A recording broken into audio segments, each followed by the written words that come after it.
to the ones who walked through fire and somehow came out breathing. This one is for you. They're angry because you survived what destroyed them. Let that land, not because you cheated, not because life was easy on you, not because somebody handed you a map, a safety net, a lucky break, or some magical shortcut. No, they're angry because you took the same pain that folded them in half, and you kept moving.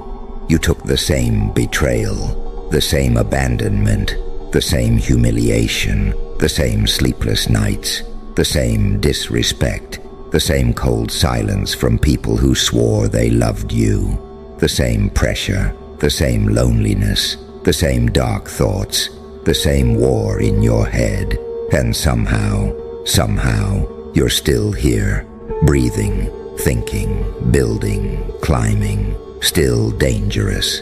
And that bothers people more than you realize, because your survival is not just your survival. It is evidence that excuses are weaker than discipline, evidence that pain does not get the final word, evidence that being broken is not the same thing as being finished, evidence that a person can be dragged through hell and still come out with a sharper mind, colder standards, stronger boundaries, and a soul that refuses to kneel. That's what makes them uncomfortable. Your existence exposes something in them they've been trying to hide. Because every time they look at you, they don't just see you. They see what they could have become if they had decided to fight instead of fold. That's the part nobody says out loud. Most people are not upset by your pain. They understand pain. Pain is common. Pain is everywhere. Everybody can relate to pain.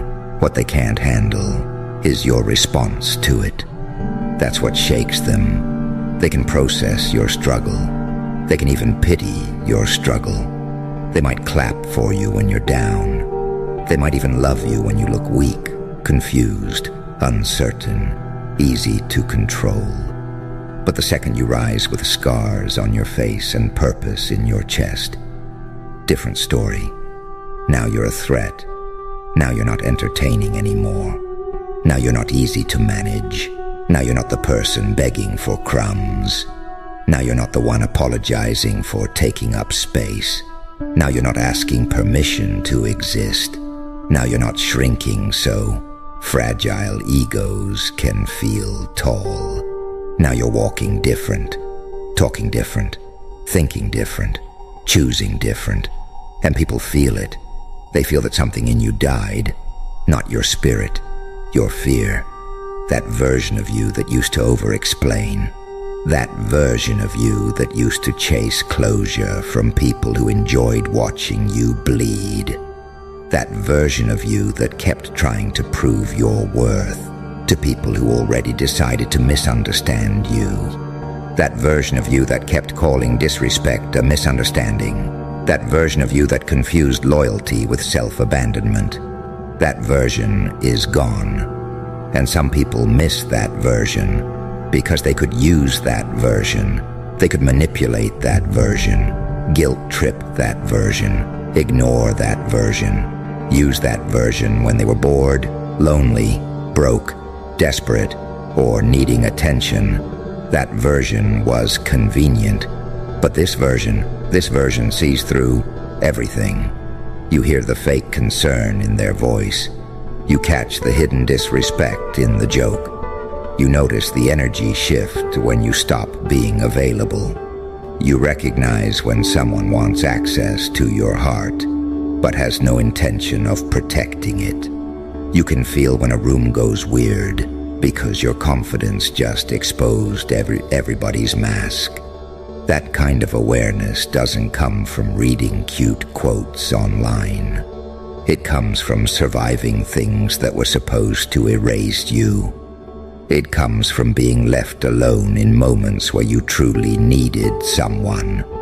It comes from crying in silence because you knew nobody around you had the emotional depth to hold what you were carrying. It comes from staring at the ceiling at 3 in the morning with your chest tight, your head loud, and your whole soul asking one question: how much more of this am I supposed to take? And still getting up the next day, still showing up, still working, still smiling when you had every reason not to, still trying when your heart was exhausted, still carrying responsibilities while your inner world was collapsing, still functioning while breaking, still surviving without applause. That changes a person, not in a soft, poetic way, in a brutal way, in a real way, in the kind of way where you stop expecting fairness, you stop worshiping comfort, you stop believing everybody who says, "Trust me." You stop handing your energy to people just because they know the right words. Pain taught you pattern recognition. Pain taught you that not everybody who hugs you loves you. Not everybody who praises you supports you. Not everybody who says, "I'm here for you," can actually handle your truth. Some people only like you when you are easy to digest. But you are not easy to digest anymore. You became heavy, not in a bad way, in a powerful way. You carry depth now, weight, presence, a kind of silence that says you have seen too much to be impressed by surface-level nonsense. And that energy terrifies shallow people. Because shallow people need noise, they need attention, they need image, they need the performance, they need to look strong because they are not strong. They need the spotlight because they have never built a light inside themselves. You don't need all that anymore, because when you have survived the kind of darkness that almost took your name from you, external validation starts feeling cheap. You stop caring about who claps. You start caring about who is real. You stop chasing popularity. You start chasing peace. You stop asking, "Do they like me?" You start asking, "Do they deserve access to me?" That shift right there, that shift changes everything. Because now you're not reacting from wounds, you're responding from wisdom. And wisdom has a different smell, different rhythm, different temperature. It walks into rooms and doesn't need to announce itself. It doesn't beg to be chosen. It doesn't panic when ignored. It doesn't collapse when misunderstood. It knows who it is. It knows what it survived. It knows the cost of becoming. It knows how much blood, grief, discipline, heartbreak, restraint, and internal warfare it took to build this version. That's why you don't play with yourself anymore. You don't betray yourself to keep people comfortable. You don't water yourself down so insecure people can feel less threatened. You don't perform weakness to make broken minds feel powerful. You don't hand out loyalty where there is no reciprocity. You don't keep bleeding just because somebody got used to drinking from your wounds. No. Now you choose yourself with no apology. And let's be honest, that makes a lot of people furious. Because your healing removed their access. Your boundaries ruined their old strategy. Your self-respect destroyed their control. Your silence broke their script. Your discipline made their excuses look embarrassing. Your growth exposed how committed they are to staying the same. That's why some people get cold when you get better. They won't say it like that, of course. They'll act distant, passive-aggressive, weird, suddenly too busy, suddenly critical, suddenly unimpressed by things they used to praise, suddenly allergic to your presence. But what's really happening is simple. Your rise is confronting their stagnation, and some people would rather resent your transformation than admit their own cowardice, because it takes courage to face yourself. It takes courage to stop blaming the world for what you keep refusing to fix. It takes courage to heal, to unlearn, to rebuild, to get disciplined, to sit alone with your truth and stop lying to yourself about who you are and what you tolerate. Most people don't want freedom that badly. They want comfort, numbing, distraction, excuses dressed up like personality. But you wanted more, even when you were tired, even when you were scared, even when you were bleeding internally, even when life felt unfair, even when nobody understood your silence, even when every step forward felt like dragging chains through concrete. You still chose more. That is why you're different now. Not perfect, different. And that difference came at a price. People love the glow. They love the strength. They love the confidence. They love the way you carry yourself now. They love the discipline. They love the aura. They love the power in your voice. But they don't always respect the process that made it. They didn't see the nights you questioned your worth. They didn't see you fighting the urge to give up. They didn't see you holding yourself together in public and falling apart in private. They didn't see you learning how to breathe through anxiety. They didn't see you forcing your mind to stop running back to people who hurt you. They didn't see you rebuilding your identity from pieces. They didn't see the grief of outgrowing the old version of yourself.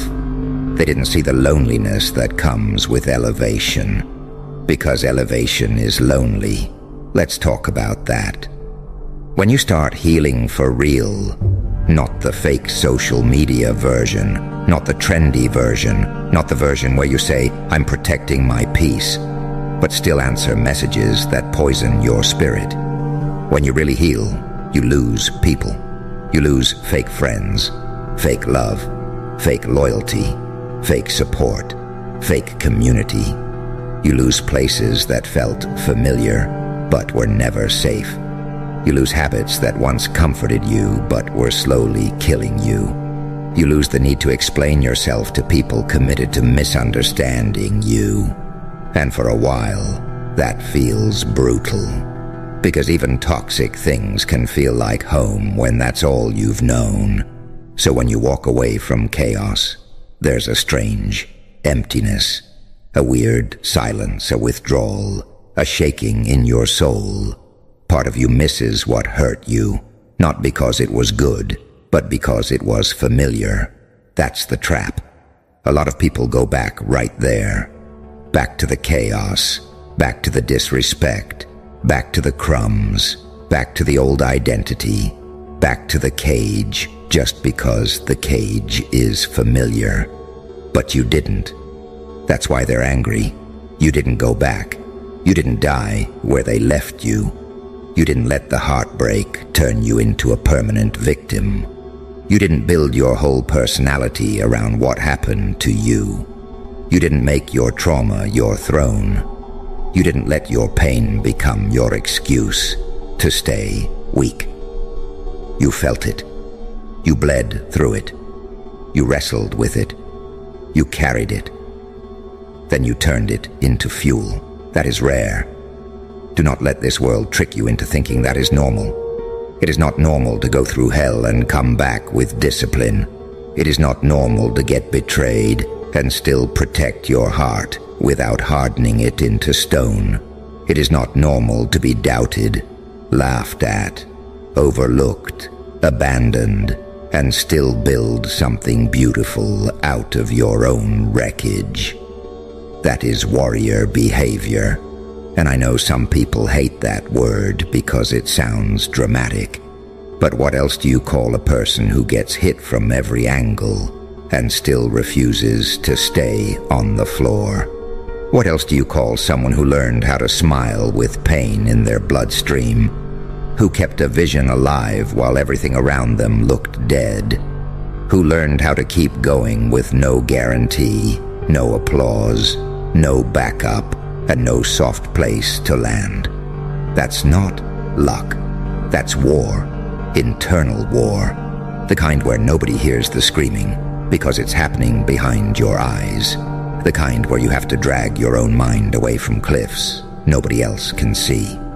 The kind where the battle is not just with people around you, but with voices inside you. Voices that say you're too late, too damaged, too much, too emotional, too broken, too different, too exhausted, too far gone. And yet here you are, still becoming. That alone is enough to make weak people resent you, because your survival destroys their favorite lie. The lie that says once life hits hard enough, you have no choice but to become bitter, lazy, self-destructive, cruel, or defeated. You are proof that pain can be transmuted, proof that grief can become depth, proof that betrayal can create discernment, proof that loneliness can create self-reliance, proof that rejection can redirect destiny, proof that suffering can forge standards, proof that pressure can create diamonds if the spirit refuses to crack. And yes, that sounds intense, because your life has been intense. You are not crazy for feeling things deeply. You are not dramatic for being changed by what you survived. You are not difficult for refusing to return to places that almost destroyed you. You are not arrogant for finally recognizing your value. You are not cold for having boundaries. You are not wrong for becoming selective. That's called learning. That's called growth. That's called wisdom paid for in blood. And the truth is, some people will never forgive you for becoming wise. Because wisdom can't be fooled by the same tricks twice. Once you see manipulation, you can't unsee it. Once you understand your worth, cheap treatment starts to feel insulting. Once you know peace, chaos stops looking exciting. Once you touch self-respect, begging becomes impossible. Once you remember who you are, shrinking becomes painful. That's why your whole energy changed. You stopped forcing, stopped chasing, stopped trying to drag dead connections into living seasons, stopped making excuses for disrespect, stopped proving yourself to people who had already decided not to see you clearly. You became still. And there is something terrifying about a person who becomes still after chaos. Because stillness after suffering is not weakness. It is control. It is someone who has suffered enough to know that not every battle deserves their blood. It is someone who has matured enough to recognize that peace is not passive. Peace is expensive. Peace is earned. Peace is defended. And now that you've tasted it, you protect it like your life depends on it. Because in some ways, it does. You know what it costs to lose yourself. You know what it feels like to abandon your own needs just to keep love around.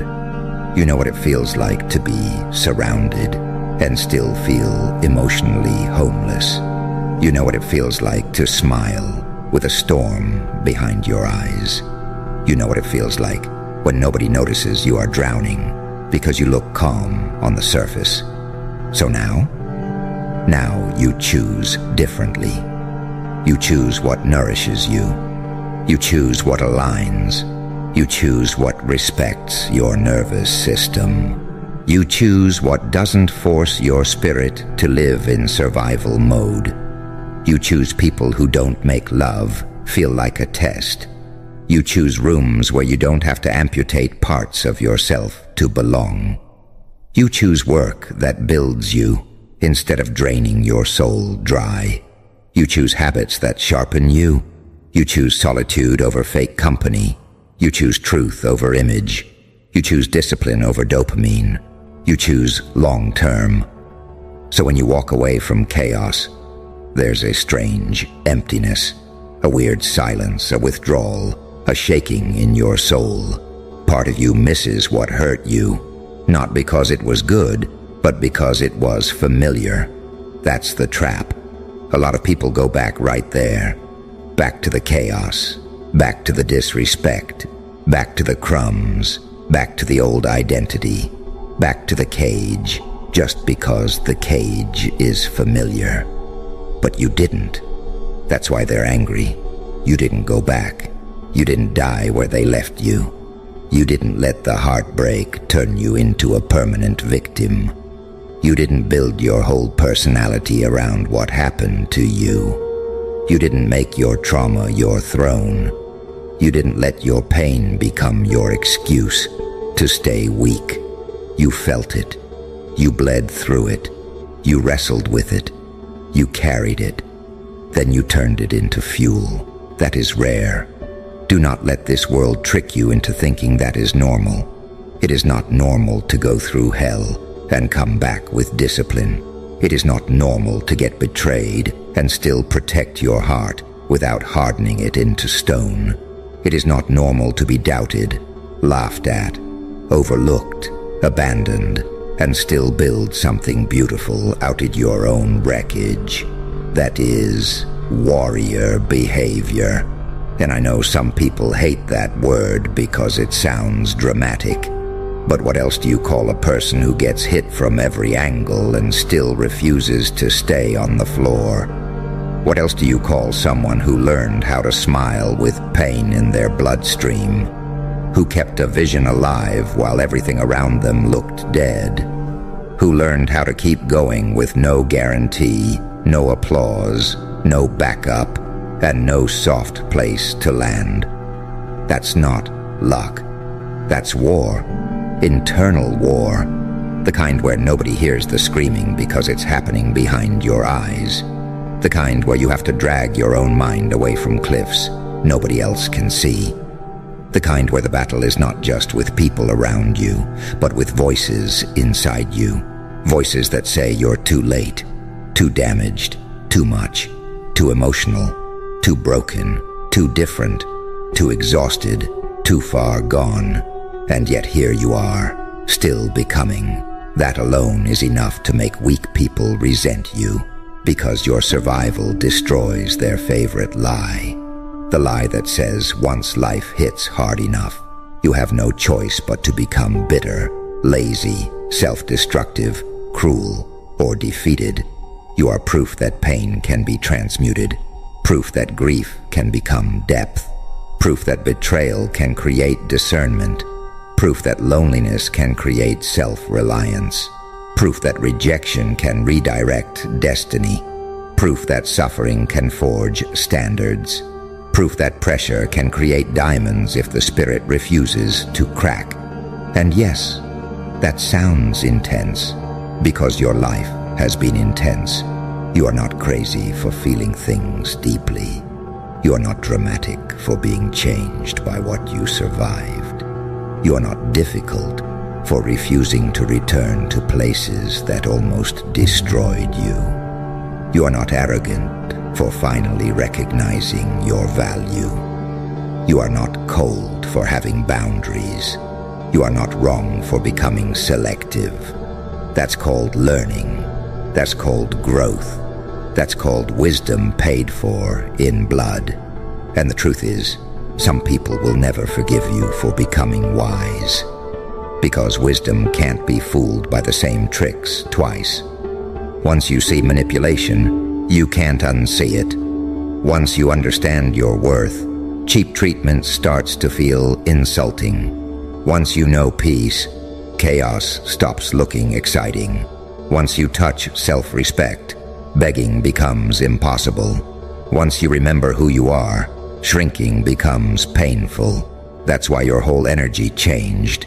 You stopped forcing, stopped chasing, stopped trying to drag dead connections into living seasons, stopped making excuses for disrespect, stopped proving yourself to people who had already decided not to see you clearly. You became still, and there's something terrifying about a person who becomes still after chaos, because stillness after suffering is not weakness. It is control. It is someone who has suffered enough to know that not every battle deserves their blood. It is someone who has matured enough to recognize that peace is not passive. Peace is expensive. Peace is earned. Peace is defended. And now that you've tasted it, You protect it like your life depends on it. Because in some ways, it does. You know what it costs to lose yourself. You know what it feels like to abandon your own needs just to keep love around. You know what it feels like to be surrounded and still feel emotionally homeless.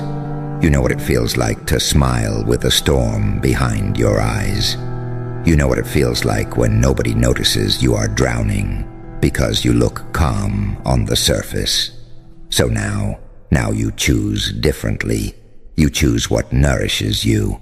You choose what aligns. You choose what respects your nervous system. Peace over temporary attention. That's why your life starts changing. Not overnight. Not in some cheesy movie montage way. Slowly, quietly, powerfully. Your eyes change first. Then your posture. Then your standards. Then your circle. Then your conversations. Then your habits. Then your destiny. Because destiny is not some random lightning bolt that falls out of the sky. A lot of the time, destiny is just what happens when a wounded person finally stops betraying themselves. Read that again in your soul. A lot of what people call luck is really just self-respect practiced consistently. It's leaving what drains you. It's saying no without guilt. It's staying disciplined when nobody's watching. It's working on your mind when excuses would feel easier. It's refusing to crawl back to things that almost buried you. That's power, real power, not loud power, not fake alpha nonsense, not attention-seeking noise. Real power is emotional regulation. Real power is restraint. Real power is discernment. Real power is being able to walk away even when your old wounds want you to stay. Real power is building a life that does not require your self-betrayal. And once you build that, people notice. Even the ones pretending not to. They notice how you don't react the same. How your silence feels heavier. How your standards became expensive. How your absence speaks louder now. How you no longer panic when somebody leaves. How you no longer beg. How you no longer explain your worth to people, determined to discount it. That kind of transformation cannot be faked. It has to be earned. And you earned it the hardest way possible. Through loss, through shame, through isolation, through rebuilding, through surviving nights that were trying to turn into your ending. But they didn't. You're still here.